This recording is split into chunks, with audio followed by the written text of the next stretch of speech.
Hey chat, this is for the parents them. I put up one little video a little while. And my son see it. I'm not really like it, so I take it down.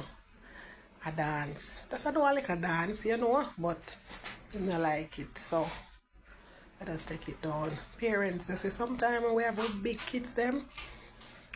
And yeah, them not rule we, because we are parents, but we still have to have respect for them. And we want them respect we, but we have to also respect them opinion.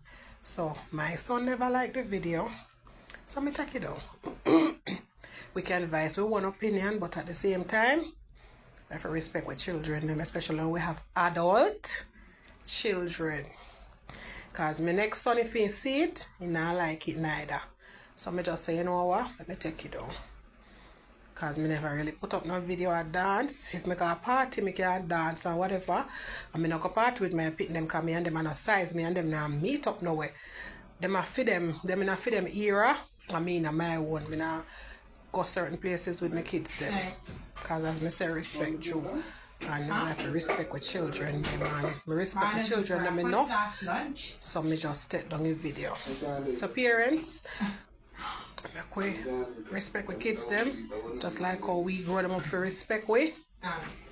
When them tell we how they feel, as long as them not disrespect we and step out of line, I think it's fair enough. One bless upon yourself.